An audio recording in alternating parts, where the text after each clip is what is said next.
Nou, welkom. De grote opdracht 2025. Een programma die door de Unie is georganiseerd. Mijn naam is Judith Amaral. Ik ben jullie host van vandaag. En wij gaan bepaalde punten bespreken, waaronder gemeenteopbouw, gemeenterevitalisatie, gemeentestichting. En daarbij heb ik dus een gast die ons zal vertellen over zijn aandeel hierin. Mijn gast vandaag is pastor Bredan Pratt, all the way from Australia. We zullen er ook verder gaan in het Engels, omdat pastor in het Engels spreekt. Maar dus, welkom naar onze podcast. En hierin zullen we praten over wat hij gedaan heeft in zijn workshop. Een beetje een idee geven over wat de workshop inhoudt en hoe wij dat praktisch kunnen meenemen. So, thank you, Pastor. Thank you. I just introduced you as our speaker today, and that we're going to talk about the workshop and what you're going to do, and about de grote opdracht, the Great Commission 2025, and that it has to do with church plants, reviving church, yes. Reviving churches, and also about growing as a church. So please, can you present yourself to the speakers, to the listeners today? Yes, so my name's Bredan. I'm from Australia, as you say, and I'm excited to be here because I'm excited about churches and where we're planting churches, especially in secular post-Christian culture, which is the Netherlands, which is Australia, but my job is working for the General Conference in the Centre for Secular Post-Christian Mission, and so being here achieves that because the Netherlands is the third lowest for secularization. Okay. So when I say lowest, if you look at a scale from people who are highly religious to people who are least religious, the third lowest country in the planet for religion is Netherlands. Australia's number 5. Okay. But Netherlands number 3. So you're more secular than Australia. All right. Then. And so when I got invited to come and talk here, I was like, yes, I'd love to talk here. Because it is a chance to talk about a similar challenge, a similar culture, and similar things we're trying to work through in being the church. Okay. Can you tell us more about that work, what you do as being a pastor and has to do with secular people? Yes. It's difficult to reach them, especially in the world like that, and you had experience with it. Can you tell us more about that? Sure. So this is the challenge because in Australia, it's 84% of Australians don't go near any faith community. In the Netherlands, it's even higher. It's 87% of people in the Netherlands don't go near any church community. So that's the challenge. What's it look like to be an Adventist community that reaches those people, because they're still God's kids and they're still people God loves. We're called to reach them, and in that mission, what's it look like to get that right? Yes. That's where I get excited about trying to think and experiment and innovate with what can the church be, how can we be an engaging Adventist community that connects with those people who ordinarily wouldn't connect with our faith community. Yes. And so you have a program, a workshop today that you gave. Can you tell us more about that? Well, in the workshop, we talked about secular thinking. We talked about post-Christian mission. But then we talked about the need to plant churches or revitalize churches that then plant churches. That the best way at the moment that we find to connect with those people who don't connect with the church community is church plants. Church plants that can be innovative, church plants that are thinking of different ways to connecting their community, being part of their community. So we talked about how do we encourage church plants, if you're a current church, how do you be a mother church so you can have baby churches? We talked about how that works, how that process works. We talked about the vision for that. We talked about how you go about developing that vision, how you go about being a church that impacts our culture. Our culture. Okay, so you talked about connection, right? Yes. How do we come back to the individual? So this is connecting as a church, but how does an individual can connect to those people? How do we get? Well, here's the thing, because the church is only the sum of all of us. Yes. And churches grow inward focused rather than outward focused. So left to their natural life cycle, which is what we talked about today, in the natural life cycle, a church goes from outward focus to inward. Okay. But I do the same. And so I can easily become inward focused rather than outward focused. And as the Apostle Paul says, he dies daily to self because I become more concerned about myself than I am about the mission of Christ. Yeah. And so we can talk about our church as being outward focused, but that only happens as each part of that body, which is us, yes. we become outward focused. Yes. And so being outward focused means making time to spend with my neighbour, making time to spend with work colleagues. It's nothing complicated. There's no big rocket science. No. Because even though our culture changes, people are still the same. Yes. And people still crave a relationship. Yes. And as Ellen White says, the greatest testament to the gospel is a loving and lovable Christian. Yes. So you talk about the growth and we are growing, we are the disconnect. Why do we get disconnected? Why do we get disconnected? Well, this is where we go back a few steps. Yes. To consumerism. All right. Because consumerism is my attachment to things, or in actual fact, it's my attachment to what I don't own yet. Yes. Because the challenge is every day you and I get fed messages from our phone, from our computer, from magazines, everywhere we look. We get messages that I'm not enough and I need something else. And I'd be more fulfilled if I had this product, or if I had this going on in my face, or if I had this happening with my hair, my teeth were whiter. Yes. Just told all the time I'm not enough and I need something more. So is it you're not enough? It's always the idea of not being enough. And not being enough, then I need something more to make me happy. Happy, But okay. that happiness is always just out there. Yes. And so consumerism makes me think that I would be a better version of me if I had something more. So my consumerism is how much of my identity do I attach to what I don't own yet. Okay. Now, here's the problem, because as I become more consumer driven, which is very much Australia, which is very much the Netherlands, Yes. as we become more consumer driven, we become more me focused and less us focused. There's a lot of research. Oliver James, who wrote a book called Affluenza, he studied societies across the planet. Yes. And as they scored higher on consumerism, they scored lower on connection. And so therefore we become disconnected from each other. We can become more and more isolated. Zygmunt Bauman, a sociologist, did a whole lot of research on this. And he says that social media exacerbated that. And so we become increasingly disconnected. Yes. Less and less us, more and more me. Yes. And that's where you and I end up in. Yes. The focus pretty quickly becomes myself. Okay. So you talked about the inward and the growth and the line that goes up and down in the growth in the church. So that consumerism, where is it in that picture? Well, consumerism colours the whole thing. Yes. Now, keep in mind, consumerism is our current cultural context. Yes. And so Netherlands is an advanced consumer culture. Australia is advanced consumer culture. And so that's where we've defined our whole system, our whole cultural system on consumer ideals. But consumerism is just institutionalized selfishness. Okay. Selfishness has always been the problem.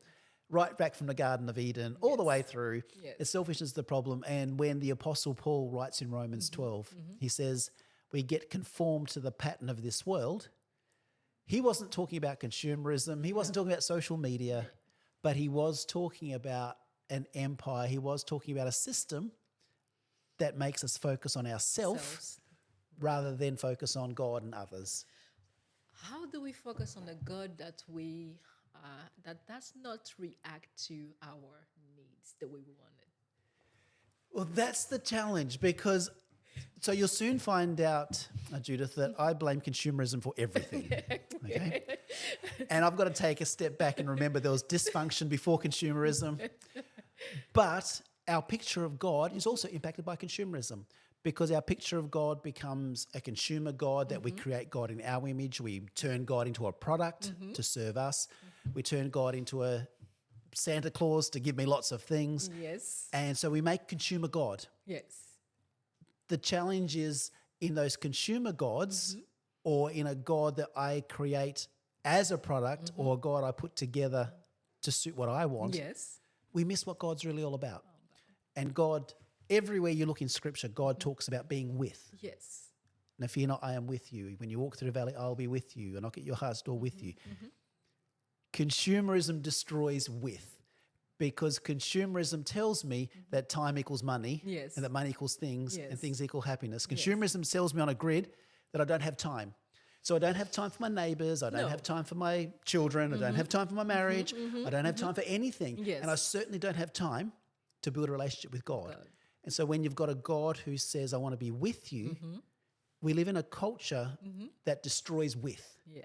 And I think that's where consumerism sells us a bad picture of God. A bad picture of God. So we have a bad picture of God. What are those pictures of that we have of God? Well, often in our culture, we've walked away from bad pictures of God. So the church in the Middle Ages, it controlled people out of fear. Churches used power and control to get people to do what they wanted. And so in post-Christian culture, where we've walked away from God, we've often walked away from those bad pictures of God. So not actually from God, but from those pictures of God. Yeah, because we all have a picture of God. You've got a picture of God, I've got a picture of God. That picture of God is generally based on our parents, for good and for bad. Yes. It's generally based on experience we've had in life, for good and for bad. But we end up with a picture of God that has unhealthy aspects to it. And sometimes we need to stop and look at our picture of God, because we just assume that we all have the same picture of God. We don't. We don't. So what's it look like, the God that we get given in consumer culture, or the God that post-Christian culture's walked away from, where our post-Christian culture's walked away from that scary, judgmental, fear God, yet in its place, they haven't seen who God really is. And so they've said we've rejected God, but they've rejected a God they probably should have rejected, because they've rejected a bad picture of God. And I think the Netherlands, I think Australia is full of people who say they don't believe in God, but they don't believe in a bad picture of God. So the church in the Middle Ages presented a picture of God. Many churches even now present pictures of God that aren't about a loving, with, beautiful picture of God. So the picture of God is the with God. With God. And I think this is the beautiful thing for the Seventh-day Adventist Church. Yes.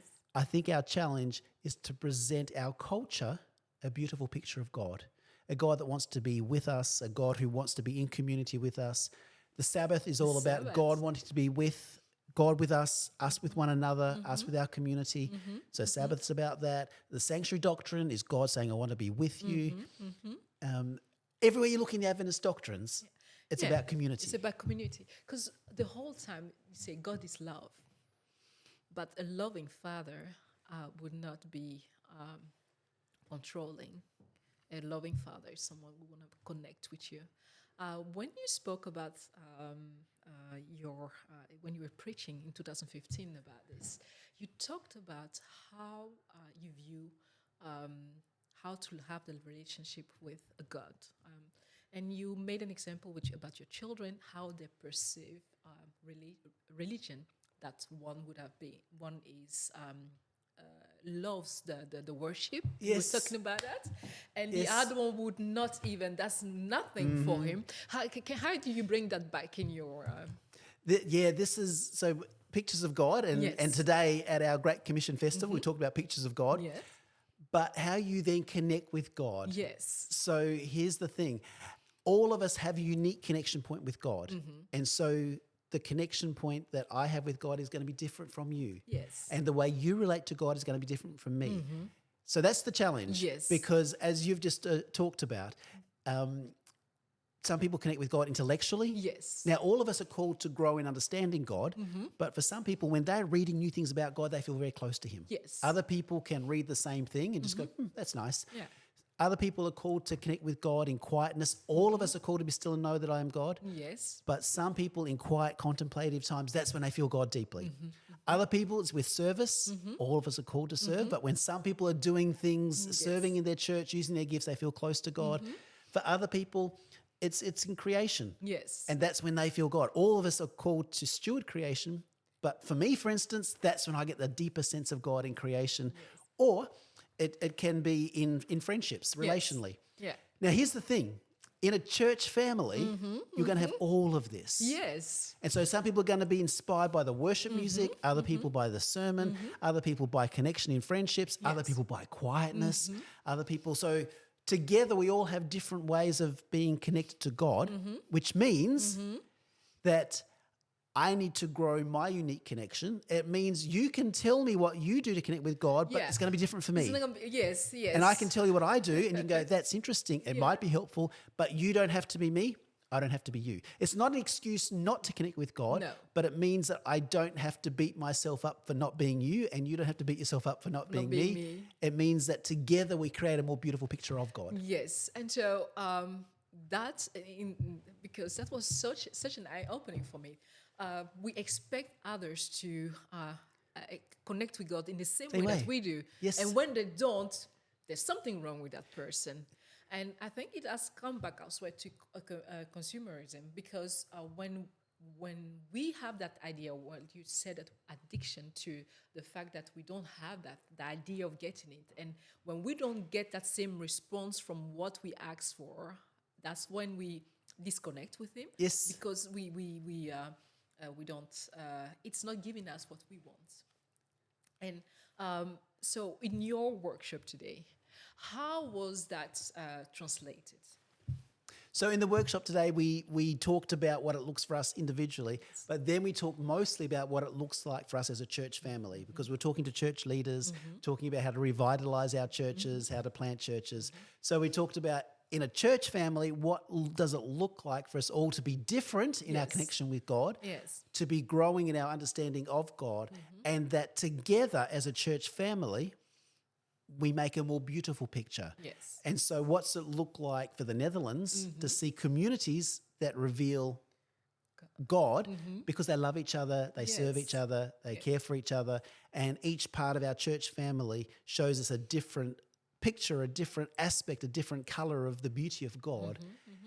And then, as Jesus says, they will know by seeing what you do and your love for each other, they'll get to know me. Yes. And so I think if the Netherlands is to see a beautiful picture of God, they need to see it through communities. And those communities, that's what we're called to be. Yeah. We're called to be those communities who do life together. Yes. And in an individual world, we live the opposite. That's true. We end up being a better version of being human. Because we live for one another rather than self. We live to pray for one another, care for one another. 96 times Paul talks about one another. So what about in a world of individualism? Yes.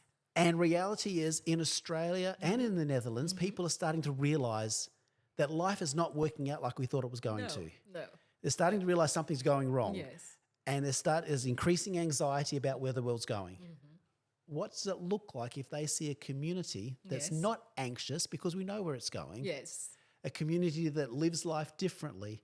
A community where, as Paul says in Galatians, there's no Greek, no Jew, no free, no slave, no male, no female. Those aspects of whether it be ethnicity, whether it be social status, whether it be gender, those things don't determine who you are in the kingdom of God. That's true. In the kingdom of God, it's about us together. And if you bring your aspects of your culture, if you bring your aspects of who you are, and together we form a kingdom culture. Right. We form a different way of being human, where it's not about I'm better or worse than you. Yeah. It's together we make a body. Together we make a body. Yeah. So how differences would then be helping us to grow? Because we see God in different ways. Our culture would then be at that level, because we seem to bring culture back in the church and make it a must instead of having that central, and that is Christ. We see now that culture, the church is not portraying that picture that it should have. What do you say? Well, there's a couple of challenges, and you've just alluded to some of this, Judith. Some of the challenges are sometimes we dress up our theology to match our culture. Yes. And so we bring our culture and we think that's what God loves more, or this is more right than that culture. Yeah. So we think our theology, we dress our culture up in our theology, or we dress our theology up to match our culture, rather than our culture's great. Yes. And as we bring different parts together, and as different people bring their cultures together, they do experience God differently. Yes. And they do experience life differently. And so all those colours of culture come together. But rather than any one culture being the picture of God, is we put that aside for this kingdom culture, where there's a bigger us and we all contribute to that. But what's it look like if we get that right? And if we show the world what happens, what happens when there's consumerism is out of the way. Whereas consumerism gone, whereas those things that divide us now are gone, and those things that we fight wars over are gone. Yeah. And instead, we're showing people there's a different way to be human. There's a way to value each other. There's a way to honor each other and respect each other. There's a way to serve each other. Even love your enemies. There's a way to love your enemies, which if we get that right, and you see pieces of it being right. When you see it, it's beautiful. Yes, that's true. But when you see that, you can't help but be compelled by that. And that way we're not trying to convince someone of the truth. We're actually showing them who truth is. How do we get to bring this message in the church? I think you being here, it's wonderful because we need to hear about that. How do we bring this message to the rest of our church members? Okay, it starts with two things. Thing number one is us being loving and lovable Christians. Yes. Okay, so what's it look like for me to be a non-anxious presence? What's it look like for me to be someone who doesn't judge someone else, who's accepting of others, loving and lovable? And then what's that look like as you increase that network of people who understand what it is to be this new community? Paul calls it a new community. Yes. So as we plant churches that are new communities, as we revitalize churches that are new communities, what's it look like to get that right? And rather than be attacking one another, rather than being demeaning of one another, or rather than dividing ourselves into left and right, what's it look like for us to say together, there's all kinds of people growing in all kinds of ways. Together, we have a more beautiful picture of God. Together, we build this community that shows that picture of God. Because somebody else benefits from our division. Someone else is delighted. It's true. You are so right, Judith, that you and I live in a world at the moment that wants to divide. Yes. And as we talked about here at the Great Commission Festival, we talked about how the Polish sociologist Zygmunt Bauman talks about how our culture has become gas because we're more and more divided. And as we become more and more divided, social media helps us become divided because it makes me more of me, makes you more of you. It makes me think that my political opinions or my religious opinions or what I think about the Adventist Church, it makes me think they must be right because it feeds myself back to myself. And you think you're right. And as you think you're right and I think I'm right, we can get further and further apart from each other. And you can start looking like the enemy. Where the enemy is not you. It's not you. The enemy, as Ephesians 6 says, the enemy is out there. The enemy is those principalities in a spiritual realm. And you can be pretty sure the devil's going to use the left if it's going to be hurtful and hateful. He's going to use the right if it's going to be hurtful and hateful. He's going to use whatever he can. And he doesn't mind which way we go. As long as I start being hurtful towards you, or as long as I look at you as the problem, rather than the fact that there's this bigger battle going on. And if we can be divided against each other, if the devil can divide the Adventist Church, he wins. He wins. Because we don't show a beautiful picture of God. And unfortunately, a lot of people have walked away because they see hurt. So I think that's one of our biggest challenges at the moment because social media, I get online and pretty soon I can start reading things that I might agree with. The algorithm as well, it directs you. And I can start reading things that go, look, I am right. And look, this person is wrong or that group is wrong or our leaders have done this wrong. And they will feed me more of that. And once upon a time, before we had social media, if we were going to print something or write a book about something or make a video about something, it had to appeal to the centre. Because there wasn't enough, it took such an effort to make it. But now on this side and this side, they're watching their own YouTube clips, they've got their own websites, they're reading more of their own magazines. And on each side, their interest is in being cynical and critical because that's what keeps them going. And this is not just with the Adventist Church, this is with political parties, it's with religions beyond Adventism, that there's always a right and a left that are getting further from each other, that are getting more and more critical of the middle. So if you're a leader in the current context of our church, then the left and the right aren't going to say good things about you No. because that doesn't generate what they're after. Yes. They are going to spend more time being critical and cynical. And so I can start reading that stuff. That they get out of it as well. And so I can start reading that, and I can start getting critical, and I can start being cynical. But cynicism doesn't change the world. No. And Jesus doesn't say they'll know you by your cynicism, or they'll know you by your witty social media comments, or they'll know you by how well you destroyed people. And I'm not saying don't call sin by its right name. No. And I'm not saying there's not times to call each other to account.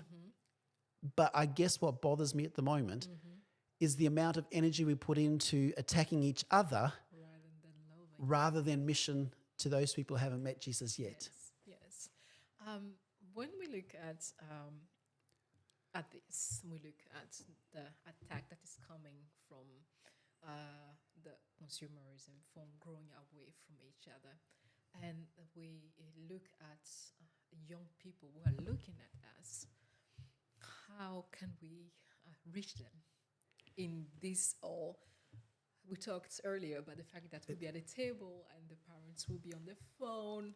How do we go about that? Okay, so this is where I might be a little bit different because often we beat up on the next generation. And though this generation, our parents' generation, thought that our generation was worse than them and this generation, I actually have a lot of faith and confidence in our young people. Because I think our young people are seeing through the emptiness of the consumer promise. I think our young people are seeing that the supposed connection that online was going to bring hasn't worked. I think our young people are seeing the mental health challenges and they're going, this doesn't make sense. I think they're looking at their parents, and mostly it's the parents who are stuck on the phone. We beat up on our young people, but it's parents who are addicted to phones. Yes. And I think they're looking and going, this doesn't make sense. Plus, economically, they're growing up in a world with all sorts of problems. They're growing up in a world with all sorts of political challenges. And I think our young people are realizing it doesn't stack up. Our young people are more spiritual than previous generations, but they're not connected to churches because churches are often places that have shown young people that this is not where love happens. This is where judgment happens. But our young people, I think, are planting and growing better churches than what previous generations have. And I think our young people... Innovative ways. When I look around the planet, and especially in post-Christian culture, and see where our best church plants are, it's young people.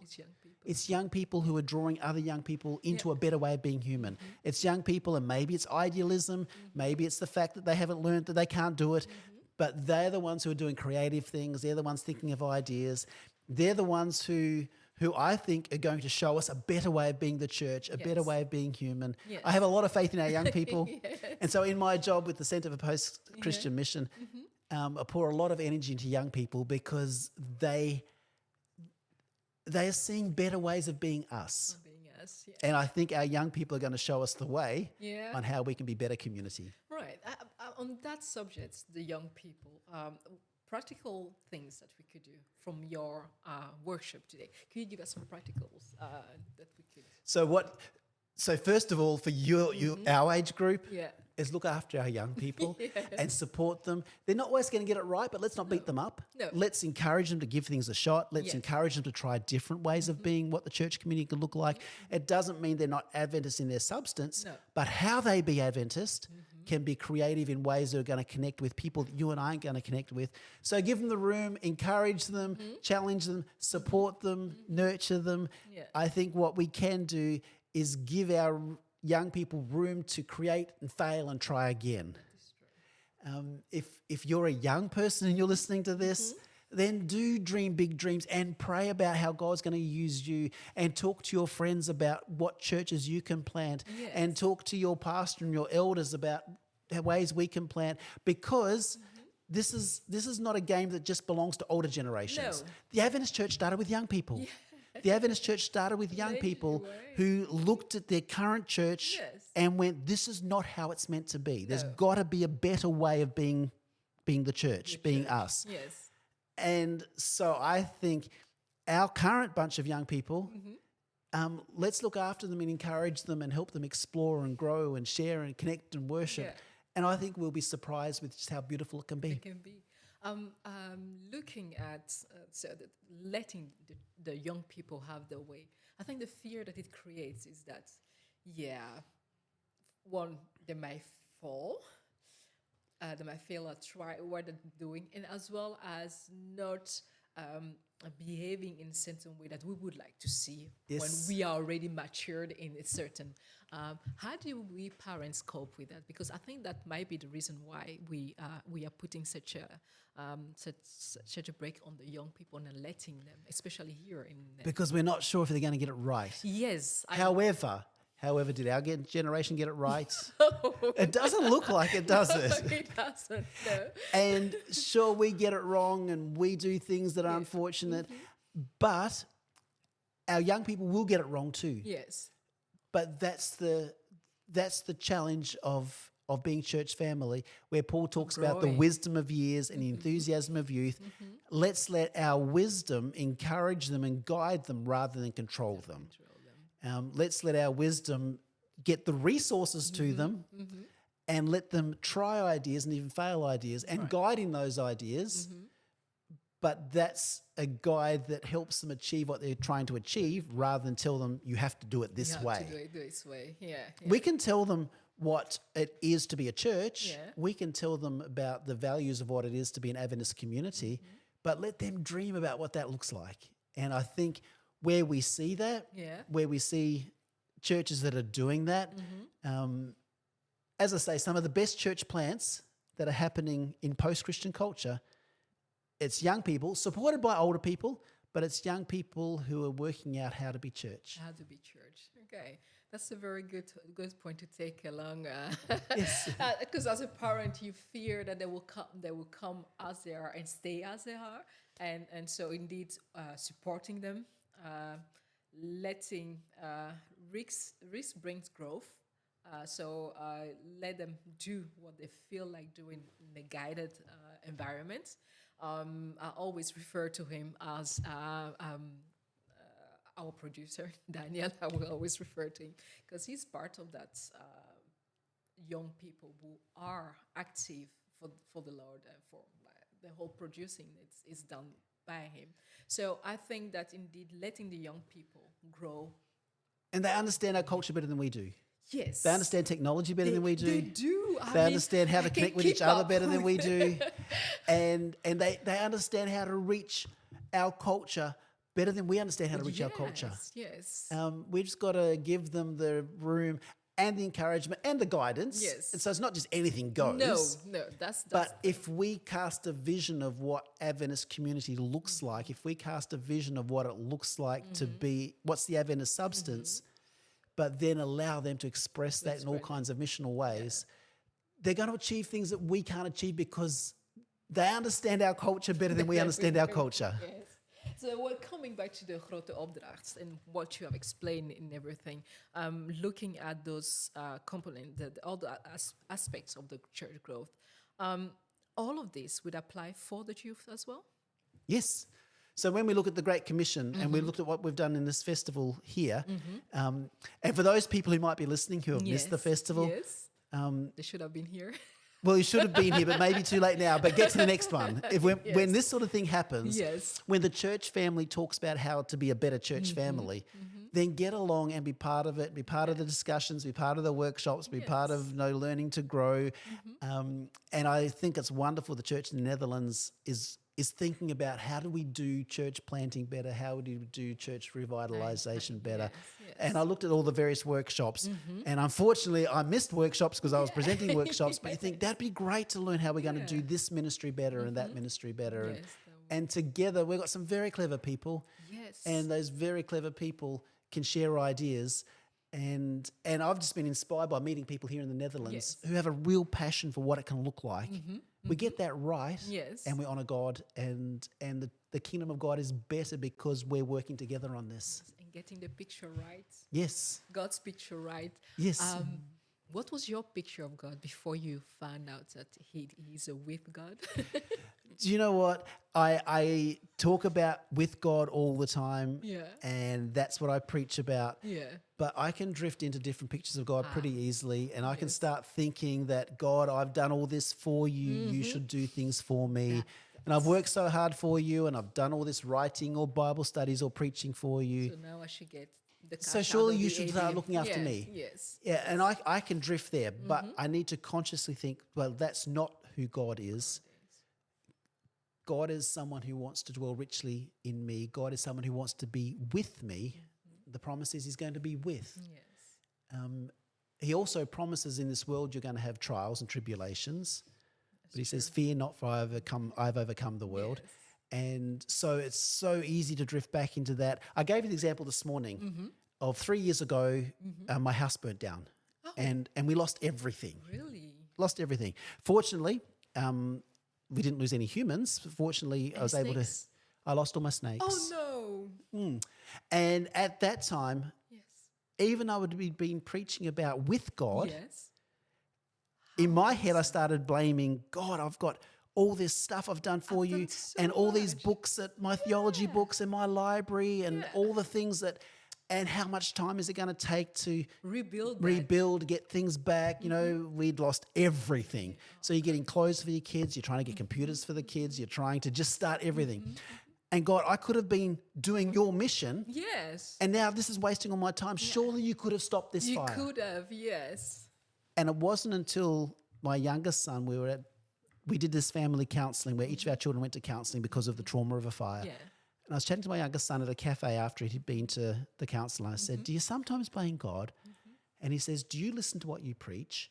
Because he said, you talk about with God. Yes. Shadrach, Meshach, and Abednego. Oh, gosh. When they said, hey, our God can save us, but even if he doesn't, we're going to worship him anyway.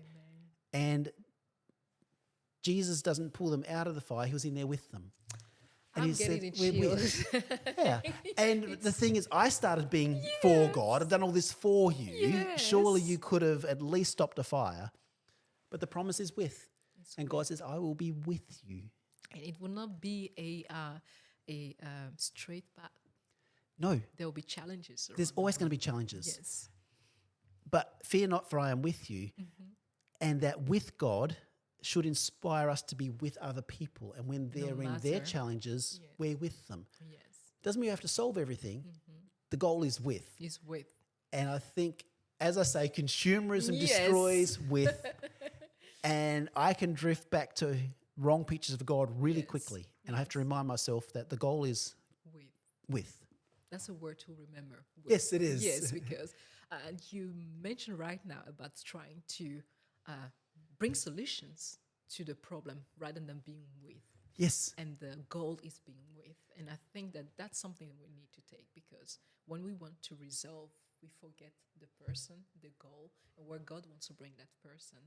And so as challenging as your situation or burning everything down, anybody from outside, how can you, a circular person, how can you tell that person that that's a with process? Because it doesn't make sense, does it? That, it doesn't, because you're doing God's work. You got your animals whose God has created, that's you connecting with God. Why would he do that?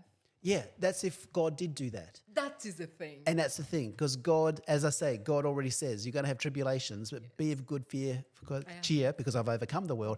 And keeping in mind that there's a time when there'll be no more pain, no more sickness, no more sorrow. But until then, there's going to be all of that.